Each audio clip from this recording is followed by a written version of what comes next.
நம்ம இன்னைக்கு இந்த வீடியோவில் எதை பற்றி பார்க்க போகிறோம் அப்படின்னா டிசம்பர் 2024 எக்ஸாம் வந்து பார்த்திங்கன்னா இப்போ ரீசெண்டாக நடந்துச்சு இல்லையா. ஸோ அதில் இன்டர்மீடியட் பேப்பர் 7 கொஷின் பேப்பர். இப்போ நம்ம ஆன்சர் டிஸ்கஷன் அப்படிலாம் வந்து எதுவும் பண்ண போகிறதில்ல. ஓகே, ஏன்னா ஆன்சர் டிஸ்கஷன் பண்ண வச்சுக்கோங்களேன், நமக்கு இவ்வளோ மார்க்கு அவ்வளோ மார்க்கு நம்ம மார்க்கை பற்றியே ஃபுல்லாக ஃபோக்கஸ் இருக்கும் ரிசல்ட் வர்ற வரைக்கும். அதெல்லாம் நம்ம எதுவுமே இது பண்ண போகிறதில்ல. இப்போ பேப்பர் 7 வந்து இந்த கொஸ்டின் பேப்பருக்கு ஏற்ற மாதிரி நம்மளோட பிளான் எப்படி, ஏன்னா பிளான் தான் ரொம்ப ரொம்ப இம்பார்ட்டன்ட். நீங்கள் நல்லா ஞாபகம் வச்சுக்கோங்க. இப்போ நீங்கள் நிறைய பேர் வந்து குரூப் 1 எக்ஸாம் நியூவாக வந்து இப்போ எக்ஸாம் எழுதுறீங்க, ஜூன் 2025 எழுத ஸ்டூடெண்ட்ஸ் இருப்பீங்க. ஓகே, இப்போ இதுலேருந்து நம்ம என்ன தெரிஞ்சுக்கணும், இந்த கொஸ்டின் பேப்பரை வச்சு நம்ம என்ன தெரிஞ்சுக்கணும். ஏன் இதை நான் சொல்கிறேன் அப்படின்னா, paper 7 direct tax and indirect tax இருக்குது. நிறைய பேர் வந்து பார்த்துக்கிட்டிங்க அப்படின்னா எப்படி ப்ரிப்பரேஷன் பண்ணணும் அப்படிங்கிற ஒரு லெவலே வந்து தெரியாமல் இந்த புக்கில் கொஞ்சம் அந்த புக்கில் கொஞ்சம் அப்படிங்கிற மாதிரி வந்து வச்சுட்ருக்கோம். ஓகேங்களா. ஓப்பனாக சொல்லப்போனால் பேப்பர் 7 இஸ் எக்ஸம்ஷன் சப்ஜெக்ட். அதாவது 60 மார்க் அப்படிங்கிறது ஈஸியாக எடுக்க முடியும். அது எப்படி ப்ரோ பாசிபிள் அப்படின்னு நீங்கள் நினைக்கலாம். ஆனால் நான் சொல்கிற ஒரு ஐடியா மட்டும் நல்லா ஞாபகம் வச்சுக்கோங்க. இப்போ மட்டும் இல்லை, எப்போயுமே சரி 2022 சிலபஸ் முடிகிற வரைக்கும் இந்த ஐடியாவை மறக்காதீங்க, மாற்றிடக்கூடாது. ஓகே, என்ன ஒரு பிளானு ஆக்சுவலி அப்படின்னு சொல்லி வந்து பார்த்தீங்கன்னா, இப்போ கொஷின் பேப்பர் மொதல் பாருங்கள். ஒரு 15 MCQ வந்து பார்த்தீங்கன்னா நமக்கு வந்து கொடுத்துருக்காங்க. ஈச் MCQ அப்படிங்கும்போது ஒரு 2 மார்க்ஸ் இல்லையா. அப்படிங்கும்போது 30 மார்க்ஸ். ஸோ 30 மார்க்ஸ் நம்ம 1 வேர்ட்லேயே வந்து நம்ம மார்க் வாங்கிற முடியும் நம்மளால். அது போக மிச்சம் பார்த்தீங்கன்னா ஒரு 70 மார்க்ஸ் வந்து இருக்குது. அப்போ அந்த 70 மார்க்கை நம்ம வாங்கணும்னு வச்சுக்கோங்களேன், நமக்கு என்ன வேணும், பேப்பர் 7 இல்லை டைரக்ட் டேக்ஸும் பார்க்கணும், இன்டைரக்ட் டேக்ஸும் பார்க்கணும். ஓகே, நான் என்ன சொல்கிறேன் அப்படின்னா, ஃபஸ்ட்டு வந்து எல்லோரும் இன்டைரக்ட் டேக்ஸுக்கு இம்பார்ட்டன்ஸ் கொடுத்துருங்க. அப்போ இவங்க என்ன பண்ணுறாங்க, கொஷின் பாருங்களேன், 2லேருந்து 8 2 3 4 5 6 7 8 கொடுத்துருப்பாங்க. 2லேருந்து 8 வரைக்கும் 2AB 3AB அப்படின்னு 8 வரைக்கும் கொடுத்துருக்காங்க. அதில் 5 எழுத சொல்கிறாங்க. 7 கொடுத்து 5 மட்டும் ரைட் பண்ணுங்க அப்படின்னு சொல்கிறாங்க. அப்போ ஜிஎஸ்டி மட்டும் டேரெக்டாக நீங்கள் வந்துடுங்க. ஃபஸ்ட்டு இந்த ஜிஎஸ்டி எங்கே இருக்குது அப்படின்னு சொல்லி பார்த்தோம் அப்படின்னா 6AB 7AB 8AB இப்படி இருக்குது. ஓகே, 6AB 7AB 8AB அப்படிங்கிற மாதிரி வந்து நமக்கு கொடுத்துருக்காங்க. சரி, இப்போ நல்லா ஞாபகம் வச்சுக்கோங்க, உங்கள் எல்லார்கிட்டையும் ஜிஎஸ்டி புக்கு இருக்கும் சரிங்களா, இன்டைரக்ட் டேக்ஸ் புக்கு இருக்குது. ஓகே, பேப்பர் 7 படிக்கிறதா இருந்தால் ஃபஸ்ட்டு எப்பயுமே இன்டைரக்ட் டேக்ஸ் தான் ஃபஸ்ட்டு போகணும். ஓகேங்களா, நல்லா ஞாபகம் வச்சுக்கோங்க. இனிமேல் ப்ரிப்பரேஷன் பண்ணக்கூடிய ஸ்டூடெண்ட்ஸ் எப்பயுமே ஜிஎஸ்டியோட தியரி ரொம்ப ரொம்ப இம்பார்ட்டன்ட். தியரினா எப்படி ப்ரோ சொல்கிறீங்கன்னா, இப்போ நான் சொல்கிறேன் நல்லா நோட் பண்ணிக்கோங்க. ஜிஎஸ்டினா என்ன, ஜிஎஸ்டி நெட்வொர்க்னா என்ன, ஜிஎஸ்டி கவுன்சில்னால் என்ன, சப்ளையருங்கிறது யார், ரிசிபியண்ட்டுங்கிறது யார், காம்போசிட் சப்ளைனா என்ன, மிக்சடு சப்ளைனா என்ன, காம்போசிஷன் ஸ்கீம் யார் யாருக்கு எலிஜிபிள், யார் யாருக்கு நாட் எலிஜிபிள், ரெஜிஸ்ட்ரேஷன் எப்போ பண்ணணும், ரெஜிஸ்ட்ரேஷன் பண்ணுறதுனால என்ன யூஸ்ஃபுல், ஜிஎஸ்டி கவுன்சிலோட ஃபங்க்ஷன்ஸ் வந்து என்ன, ஒரு டேக்ஸ் இன்வாய்ஸுங்கிறதோட கண்டென்ட் எப்படி இருக்கணும், அதோட ஃபாண்ட் அதோட ஃபார்மெட் வந்து எப்படி இருக்கணும், கண்டென்ட்ஸ் எப்படி இருக்கணும், ஒரு பில் ஆஃப் சப்ளையோட இது வந்து எப்படி இருக்கணும், புரியுதுங்களா. இதுதான். ஓகே, அப்போது இதை நம்ம நல்லா பார்த்தோம் அப்படின்னா நமக்கு வந்து ஏபி அப்படின்னு சொல்லிட்டு ஒரு 7+7 14 மார்க்ஸுக்கு வந்து தியரி கன்ஃபார்மாக கேட்குறாங்க. ஓகேங்களா, இது இப்போ நான் சொன்னது நல்லா பார்த்தாலே போதும். அப்போ அதுக்கு நீங்கள் தனியாக எஃபோர்ட் வந்து ரொம்ப மக்கப் பண்ண போகிறது கிடையாது, புரிஞ்சிக்க போகிறீங்க யாருக்கு வரும் யாருக்கு வராது, அவ்வளோதான். ஓகேங்களா, தட்ஸ் ஆல். ஸோ அப்படி நம்ம பண்ணுறனால 14 மார்க்ஸுக்கு வந்து நமக்கு தியரி இருக்குது. சரி, 14க்கு 14 மொத்தமாக கொடுத்துருவாங்களா தியரியில் அப்படின்னு பார்த்தீங்கன்னா ஒரு 5+5 வச்சுக்கோங்க, 10 மார்க் கிடச்சிது. ஸோ 14 மார்க்கில் 10 மார்க் நம்மளால் வாங்க முடியும் இப்போ நான் சொன்ன கொஷின்ஸ்லாம் நல்லா பார்க்கும்போது. சரி, இது எல்லாமே நம்ம உங்களோட இன்டைரக்ட் டேக்ஸ் புக்கில் இருக்கும். இப்போ 7AB 8AB பார்த்தீங்கன்னு வச்சுக்கோங்களேன், நல்லா ஞாபகம் வச்சுக்கோங்கப்பா, 7AB 8AB. இப்போது உங்கள் ஜிஎஸ்டி இன்டைரக்ட் டாக்ஸேஷன் புக் இருக்குல்ல, அந்த புக்கு ஃபுல்லாக நீங்கள் தாராளமாக நீங்கள் படிக்கலாம், நோ இஷ்யூஸ். ஆனால் அந்த புக்கு மட்டும் பத்தாது அப்படின்னு தான் நான் சொல்வேன் சரிங்களா. இப்போ time of supply, value of supply, இதெல்லாம் நம்ம இன்டைரக்ட் டாக்ஸேஷன் புக்கில் இருக்கக்கூடிய சம்ஸை பார்க்கலாம், கான்செப்டை பார்க்கலாம், எல்லாம் ஓகே. ஆனால் பிளேஸ் ஆஃப் சப்ளைக்கு பெருசாக சம்ஸ் எல்லாம் வந்து இல்லை இன்டைரக்ட் டாக்ஸேஷன் புக்கில். அப்போ நம்ம என்ன பண்ணணும், அடிஷ்னலாக வந்து கூகுளில் நிறையா பாயிண்ட்ஸ் வந்து ரெஃபர் பண்ணலாம். ஓகேங்களா, கூகுள்லேயே நிறைய இன்டைரக்ட் டாக்ஸேஷன்ஸ்க்கெல்லாம் புக்ஸ் வந்து இருக்குது. அதில் வந்து பிளேஸ் ஆஃப் சப்ளை ரிலேட்டடாக வந்து சம்ஸ் வந்து நம்ம பார்க்கலாம். ஓகேங்களா, இது கண்டிப்பாக நீங்கள் பார்த்தாகணும். ஓகே, ஏன் சொல்கிறேன்னா பிளேஸ் ஆஃப் சப்ளை வந்து நம்ம புக்கை மட்டும் பார்த்துட்டு போனால் அது பத்தாது. ஓகேங்களா, அடிஷ்னலாக வந்து நம்ம தெரிஞ்சுக்கணும். சரி, time of supply, place of supply, value of supply இந்த 3 டாப்பிக்லேருந்து எப்போயுமே நார்மலாக வந்து சம்ஸ் வர்றதுக்கான சான்சஸ் அதிகமாக இருக்குது. சரி, இதை விட்டிங்கன்னா வேறு என்ன சம்ஸ் வரும் அப்படின்னா, இன்புட் டேக்ஸ் கிரெடிட் யார் யாருக்கெல்லாம் வந்து இன்புட் டேக்ஸ் எந்தெந்த கேட்டகரிக்கெலாம் வந்து ஐடிசி கிளைம் பண்ணிக்கலாம் அப்படின்னு சொல்லுவாங்க இல்லையா, அந்த இன்புட் டேக்ஸ் கிரெடிட் கான்செப்ட். சரி, ரைட்டு. அடுத்து நெக்ஸ்ட்டு இதெல்லாம் முடிச்சதுக்கப்புறம் இது இருக்குல்லையா, உங்களுக்கு எல்லாத்துக்கும் தெரிஞ்ச ஒன்று, எக்ஸம்டட் சப்ளை ஆஃப் குட்ஸ். ஒரு 5 இன்ஃபர்மேஷன் கொடுத்துட்டு 5 டேட்டாஸ் கொடுத்துட்டு இதில் எதுக்கு வந்து எக்ஸம்டட், எதுக்கு வந்து டேக்ஸபிள் அப்படின்னு சொல்லி கேட்பாங்க. ஓகே, நம்ம புக்கில் இருக்கா? நம்ம புக்கில் இருக்குது, நான் இல்லைன்னு சொல்லலை. ஆனால் நோட் தட் பாயிண்ட், ஆனால் சம் பெரிய லெவலில் இல்லை. அதனால் அடிஷ்னலாக கூகுளோட ஹெல்ப் நமக்கு கண்டிப்பாக வேணும். சும்மா வந்து புக்கை லைட்டாக ஏனோ தான் பார்த்துட்டு போகிறது நல்லது கிடையாது. அது பெருசாக உங்களுக்கு ஹெல்ப்ஃபுல்லாக இருக்கும்னு சொல்லவும் முடியாது. அப்போ என்ன பண்ணிக்கலாம் அப்படின்னு சொல்லி பார்த்தீங்கன்னா, கூகுளில் வந்து நான் ஒன்று சொல்கிறேன், சிஎம்ஏ ஃபைனல் இன்டைரக்ட் டாக்ஸேஷன் புக்குன்னு வேணால் போடுங்க. ஓகேங்களா, சிஎம்ஏ ஃபைனல் இன்டைரக்ட் டாக்ஸேஷன் புக்குன்னு போடுங்க. ப்ரோ நான் இன்டர் தானே ப்ரோ பண்ணுறேன் அப்படின்னு நீங்கள் சொல்லலாம். ஓகே தான், நீங்கள் இன்டர் தான் பண்ணுறீங்க, நல்லன்னு சொல்ல. ஆனால் இந்த எக்ஸாமில் இந்த 7AB 8AB அப்படிங்கிறத நீங்கள் ஆன்சர் பண்ணணும்னா அடிஷ்னலாக நம்ம புக்கு மட்டும் இருந்தால் பத்தாதில்ல, அடிஷ்னலாக வேணும்ல. புக்கில் என்னப்பா வெறும் 300 பேஜஸ் இருக்குது, 300 பேஜஸ் நல்லா பாட்டு போனால் ஜிஎஸ்டி நல்லா மார்க் ஸ்கோர் பண்ண முடியுமா? இல்லை. அப்போ என்ன பண்ணுங்கள், கூகுளில் வந்து ஏதாவது ஒரு இன்டைரக்ட் டாக்ஸேஷன் புக் பாருங்கள், இல்லைனா சிஎம்ஏ ஃபைனலுக்கு இன்டைரக்ட் டாக்ஸேஷன் புக்லாம் இருக்குது. ஓகே, அது பிடிஎஃபை டவுன்லோட் பண்ணிட்டு அதில் மட்டும் வேணால் பிளேஸ் ஆஃப் சப்ளை, அப்புறம் இந்த எக்ஸம்டட் கான்செப்ட் இதெல்லாம் பார்த்துக்கோங்க. ஆனால் 99% நான் அடித்து சொல்கிறேன், நீங்கள் நம்ம இன்டைரக்ட் டாக்ஸேஷன் புக்கு மட்டும் பார்த்துட்டு போகிறதுனால யூஸ்ஃபுல் உங்களுக்கு கண்டிப்பாக இருக்காது. நாலேஜ் வைஸ் இருக்கும், ஆனால் சம்மு சில இடத்துல உங்களுக்கு கரெக்டாகவும் சொல்ல முடியாது. அதுக்காக தான் இந்த ஆல்டர்னேட்டிவ் ஆப்ஷன் நான் சொல்கிறேன். சரிங்களா?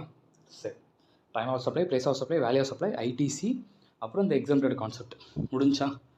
ஓகே, அப்போ உங்கள் புக்கையும் பார்த்துறீங்க, அடிஷ்னலாக இந்த புக்ஸையும் பார்க்கும்போது தைரியமாக எக்ஸாமுக்கு வந்து கான்ஃபிடண்ட்டாக போக முடியும். நீங்கள் எல்லோரும் ப்ரொஃபஷனல் புரிஞ்சுப்பீங்கன்னு நினைக்கிறேன். ஏன்னா என்ன ப்ரோ இன்டர் ப்ரோ நாங்கள் இருக்கிற ஃபைனல் புக்கை பார்க்கணும் அப்படின்னு நீங்கள் நினைக்கக்கூடாது. ஓகேங்களா, நம்ம புக்கில் பெருசாக சொல்லாமல் விட்டுருக்காங்க அப்படிங்கிறனால உங்களுக்கு நான் சொல்கிறேன். ஓகே, சரி. அதுக்கப்புறம் நெக்ஸ்ட்டு கஸ்டம்ஸு கம்பல்சரி கேட்டே ஆகணும், வேறு வழியே கிடையாது. அப்போ கஸ்டம்ஸ் வந்து நம்ம புக்கில் இருக்கக்கூடிய சம்ஸை நல்லா பார்த்துட்டோம் அப்படின்னா மார்க் கன்ஃபார்ம். சரிங்களா? ஸோ அப்போ நீங்கள் பண்ண வேண்டியது என்னது, கம்பல்சரி வந்து அந்த தியரி நான் சொன்ன மாதிரி நான் இப்போ லிஸ்ட்டு சொன்னேன், அந்த அதுலேருந்து தான் கண்டிப்பாக ஒரு தியரி வரப்போகுது, அதில் எந்த டவுட்டும் வேணாம். ஓகே, அடுத்து time of supply, place of supply, value of supply, input tax credit, இந்த 4லேருந்து மினிமம் 1 சம் மேக்ஸிமம் 2 சம்ஸ் கூட வரலாம். ஓகே, அதுக்கப்புறம் எக்ஸம்டட் கான்செப்ட், அதுக்கப்புறம் இப்போ கஸ்டம்ஸு. இதை நல்லா பார்த்துக்கோங்க. கண்டிப்பாக அடுத்த ஜூன் 2025க்கும் நான் இப்போ சொன்ன அதே கான்செப்ட் அதே பேட்டர்னில் தான் வரப்போகுது, மிஸ் பண்ணிடாதீங்க. நான் சொன்ன டாப்பிக்கு மட்டும் அடிஷ்னலாக இதை தெரிஞ்சுட்டு போகிறது நல்லது. இப்போவும் சொல்கிறேன், இதே கொஷின் பேப்பர் இப்போ எக்ஸாம் நிறைய பேர் எழுதுனாங்கல்ல, சிலருக்கு இந்த கொஷின் பேப்பர் டஃபாக ஃபீல் பண்ணுவாங்க, சிலருக்குலாம் வந்து 8B கரெக்டாக எழுதியிருப்பாங்க. அதே மாதிரி 7ல் ஏபியில் வந்து ஒரு இடத்துல ஸ்டக் ஆகிருப்பாங்க. ஏன் அப்படின்னா அவங்க அடிஷனல் நிறையா தெரிஞ்சிருக்க மாட்டாங்க. சும்மா புக்கில் வந்து சும்மா லைட்டாக மட்டும் பார்த்துட்டு போகும்போது அவங்களுக்கு கம்பல்சரி இந்த கொஷின் பேப்பர் கஷ்டமாக தான் இருந்திருக்கும். ஆனால் அதே இது நான் சொன்ன மாதிரி பண்ணிவிட்டு இப்போ அடுத்ததில் நீங்கள் போங்க, கான்ஃபிடென்ட்டாக ப்ரோ நான் சூப்பராக எக்ஸாம் பண்ணியிருக்கேன் அப்படின்னு நீங்களே சொல்வீங்க. அது ஒன்று தான் ரீசன். ஓகே, அவ்வளோதான். அடுத்து இப்போ 6, 7, 8 இந்த 3 அட்டன் பண்ணிடுறோம். சரிங்களா? அப்போ 7 கொஷின் கொடுத்து 5 எழுத சொல்கிறாங்க, 3 எழுதியாச்சு, மிச்சம் 2 எழுதுனா போதும். இப்போ டேரக்ட் டாக்ஸேஷன் புக்கு வர்றீங்க நீங்கள். ஓகே, அப்போ அந்த டேரக்ட் டாக்ஸேஷன் புக்கில் என்ன படித்தா நம்ம வந்து நல்ல மார்க்கு சூப்பராக வந்து ஸ்கோர் பண்ணி முடிக்க முடியும் அப்படின்னு சொல்லி கேட்டிங்கன்னா ஒரு சில டாபிக் நான் சொல்கிறேன், நல்லா ஞாபகம் வச்சுக்கோங்க. Residential status, agriculture income, capital and revenue expenditure, அதுக்கப்புறம் வந்து பார்த்திங்கன்னா நெக்ஸ்ட்டு வந்து இது income from salary, income from HP, income from பிஜிபிபியில் செலக்டிவாக வேணால் பார்க்கலாம், மொத்தமாக பார்க்க டைம் இல்லை, அது ரொம்ப லேகாக அப்படியே இருக்க மாதிரி ரொம்ப வாஸ்ட்டாக போகுது, ரொம்ப லேக் அடிக்கிற மாதிரி நல்லாவே இல்லை, போர் அடிக்குது அப்படிங்கிற மாதிரிலாம் இருந்துச்சுன்னா அதில் இந்த பார்ட்னர்ஷிப் கான்செப்ட்டு, அப்புறம் இந்த heavy vehicles concept, depreciation, block of assets, additional depreciation, இந்த மாதிரி செலக்டிவாக மட்டும் வேணால் பார்த்துட்டு போகலாம். ஏன் அப்படின்னா சின்ன சமா மேபி அது வந்து கேட்குறக்கு சான்ஸ் இருக்குது, அதே மாதிரி 1 வேர்டுக்கு கவர் ஆகும். தட்ஸ் வை நான் சொல்கிறேன். சரிங்களா? ஓகே, கேபிட்டல் கெயின் எப்படினாலும் கேட்கலாம். எப்படின்னா இப்போ நீங்கள் ஒரு அசட்டை வந்து சேல் பண்ணி ஒரு லேண்டை சேல் பண்ணுறீங்க, தென் இந்த சைட் ஒரு அசட் பர்ச்சேஸ் பண்ணுறீங்க, அப்போ உங்களுக்கு எக்ஸம்ஷன் நம்பர் வந்து என்னது, ஸோ அந்த 54 கான்செப்ட்ஸ் வரும்ல, அதில் எதுனாலும் வந்து கேட்கலாம். ஓகே, கேபிட்டல் கெயின் ஃபுல்லாக வந்து நீங்கள் நார்மலாக பார்த்துக்கோங்க. சரிங்களா? அதர் சோர்சஸ் அப்படின்னு சொல்லும்போது புக்கில் இருக்க கான்செப்டை தாண்டி கூகுளில் இன்கம் ஃப்ரம் அதர் சோர்சஸ் லிஸ்ட்டுன்னு போட்டிங்கன்னா அவ்வளோ லிஸ்ட்டு வரும். அதை தெரிஞ்சுட்டு போகிறது ரொம்ப நல்லது. டேக்ஸுக்கு சொல்கிறேன். ஓகே, இதுக்கு அடுத்து இதெல்லாம் முடிச்சிட்டேன் ப்ரோ அப்படின்னா டிடெக்ஷன்ஸ் பாருங்கள். Detections under section 80s concept இருக்கு இல்லையா, அது நீங்கள் பார்க்கலாம். அது முடிச்சதுக்கப்புறம் வந்து பார்த்தீங்கன்னா set off carry for loss. அது முடிச்சதுக்கப்புறம் set off carry for loss. Set off carry for loss முடிச்சதுக்கப்புறம் வந்து பார்த்தீங்கன்னா அட்வான்ஸ் டேக்ஸு. அட்வான்ஸ் டேக்ஸ்க்கு அப்புறம் வந்து பார்த்தீங்கன்னா டிடிஎஸ்ஸு. ஓகே, டிடிஎஸ்க்கு அப்புறம் வந்து பார்த்தீங்கன்னா கிளப்பிங் ஆஃப் இன்கம். அதுக்கப்புறம் மிச்சம் மீதி இருக்கக்கூடிய அந்த பெண்டிங் ரிட்டர்னு அசஸ்மெண்ட்டு அது ஃபுல்லாக வந்துடும். ஓகே, இப்போ நான் சொன்ன டாபிக்ஸ்லாம் இங்கே வந்து கவர் ஆக தான் பார்ப்போம். 2A பாருங்கள், கேபிள் அண்டர் ரெவன்யூ எக்ஸ்பெண்டிச்சர் இருக்கா. அடுத்தது பாருங்கள் சேலரி இருக்கா. அடுத்தது பாருங்கள் ஹவுஸ் ப்ராப்பர்ட்டி இருக்கா. அடுத்தது பாருங்கள் பிஜிபி அந்த இன்ட்ரெஸ்ட் கான்செப்ட் இருக்கா. ஓகே, அடுத்து இதுவே பாருங்கள் 2AB 3AB. நான் சொன்னதில் இதுவும் கவர் ஆகிடுச்சு. ஆல்ரெடி ஜிஎஸ்டியில் ஒரு 3 சம்ஸு முடிஞ்சு. இங்கே ஒரு 2AB 3AB சரியாக போச்சு. 5 அவங்க கேட்டது 7 கொடுத்து 5 எழுத சொன்னாங்க. முடிஞ்சு அவ்வளோதானே. இதுக்கு மேலே உங்களுக்கு என்ன வேணும்? இதுக்கு மேலே என்ன வேணும்? நான் சொன்ன ஸ்டார்டிங் ஸ்டேஜ்லேயே நீங்கள் படித்து முடிச்சிட்டிங்க. கம்பல்சரி கொஷின் பேப்பர்லேயே அதையும் கேட்டுட்டாங்க. முடிஞ்சு இதுக்கு மேலே நமக்கு என்ன வேணும்? அதெல்லாம் நோட் பண்ணி பாருங்கள். அதுக்கு அடுத்து தான் அவங்க என்ன கேட்டிருக்காங்க, இன்கம் ஃப்ரம் உங்களுக்கு கேபிட்டல் கெயின் இருக்குது, அதர் சோர்ஸஸ் இருக்குது. ஓகே, வேறு என்னெல்லாம் நான் சொல்லியிருந்தேன். அதுக்கப்புறம் பாருங்கள் இந்த இது நமக்கு set off carry for loss அதோடு சேர்த்து அந்த கான்செப்ட் சொன்னா இருக்குதுங்களா. ஓகே, அதுக்கப்புறம் ஒரு சிலத்தை கொடுத்துட்டு கம்பேரிசன் பண்ணி கேட்டிருக்காங்க. அவ்வளோதான். ஸோ நான் சொன்னது எல்லாமே வந்துச்சு பாருங்கள். நான் சொன்ன ஆர்டர் கான்செப்ட் கரெக்டாக இருக்குது பாருங்கள். சரிங்களா, அவ்வளோதான். ஓகே சரி, இப்போ ஜிஎஸ்டிலையும் சம் ரெடி ஆகிடுச்சுங்க. இதுலேயும் சம் ரெடி ஆகிடுச்சு. ஜிஎஸ்டிக்குன்னு சொல்லிட்டு தனியாக வந்து ஒன் வேர்ட்லாம் நீங்கள் படிக்க தேவையில்ல. நீங்கள் அந்த சம்ஸு தியரிட்டிக்கலை புரிஞ்சு பார்க்குறதே உங்களுக்கு ஒன் வேர்டில் தான் கேட்க போகிறாங்க இல்லையா. அவ்வளோதான், கான்செப்டில் கேட்க போகிறாங்க. இப்போது டைம் ஆஃப் சப்ளை அப்படிங்கிறத சம்மை பார்க்குறீங்க, அந்த சம்மையே சின்ன ஒன் வேர்டு மாதிரி கேட்பாங்க. ஓகே, அவ்வளோதான். ஸோ அதனால் அதுக்குன்னு சொல்லி தனியாக எஃபோர்ட் போட வேண்டிய தேவையில்லை. ஓகே, ஜிஎஸ்டி முடிச்சிட்டோம். டேக்ஸை பொறுத்த மட்டும் நான் சொன்ன ஆர்டரை கரெக்டாக வந்துருச்சு. நான் இப்போ அந்த கொஷின் பேப்பரை நான் இப்போ தான் ஓப்பன் பண்ணுறேன். ஓகேங்களா, நான் அதனால் இதை பார்த்து உங்களுக்கு பிளான் சொல்லலை. நான் பிளானை தான் நான் ஃபஸ்ட்டு சொன்னேன். ஓகே சரி, நம்ம சொன்ன மாதிரி பக்காவாக பிளான் வந்துருச்சு. சரிங்களா, ஆனால் நீங்கள் தெரிஞ்சுக்கிறது ப்ரிப்பரேஷன் பண்ணுறது அந்த ஓல்டு ரிசீமோட ரேட்டையும் நியூ ரிசீமோட ரேட்டையும் பார்த்து புரிஞ்சு கம்பேர் பண்ணி படிச்சுக்கணும். அது ஒன்று தான் மெயின். சரிங்களா, அவ்வளோதான். இப்போ நீங்கள் டேக்ஸுக்கு ஃபஸ்ட் இம்பார்ட்டன்ஸ் கொடுத்தீங்கன்னு வச்சுக்கோங்களேன், உங்களுக்கு நிறைய இடத்துல ஒரு சில ப்ராப்ளம் வரும். இப்போ கேபிட்டல் ஏதாவது சின்ன தப்பு பண்ணிட்டாலோ இல்லை அதாவது சோர்ஸில் ஏதாவது சின்ன தப்பு பண்ணிட்டாலோ உங்களுக்கு அங்கேயே ஸ்டக் ஆயிரும். ஆனால் அதே இது ஜிஎஸ்டியில் வந்து ப்ரொவிஷன்ஸ் தான். கான்செப்ட்டை கரெக்டாக தெரிஞ்சோன்னா நல்லா மார்க் வாங்கிடலாம். அதனால தான் நான் ஜிஎஸ்டி ஃபஸ்ட் இம்பார்ட்டன்ஸ் கொடுங்க அப்படிங்கிறத நான் சொன்னேன். ஓகே சரி, இதெல்லாம் ஓகே. இப்போ எம்சிக்யூ டேக்ஸுக்கு எந்த மாதிரி வந்து வரும் அப்படின்னு சொல்லி பார்த்தீங்க, அதுக்கு எஃபோர்ட் பண்ணணும் அப்படின்னா நல்லா வச்சுக்கோங்க. நான் முன்னாடியே சொன்னதான் தான் இப்போயும் சொல்கிறேன். கேபிட்டல் எக்ஸ்பெண்டிச்சர், ரெவன்யூ எக்ஸ்பெண்டிச்சர், அதுலேருந்து மேபி எம்சிக்யூ கேட்கலாம். ரெசிடென்ஷியல் ஸ்டேட்டஸ்லேருந்து செக்ஷன் நம்பர் கேட்கலாம். இன்கம் ஃப்ரம் சேலரிலேருந்து லிமிட்டோட கான்செப்ட் வச்சு கேட்கலாம்.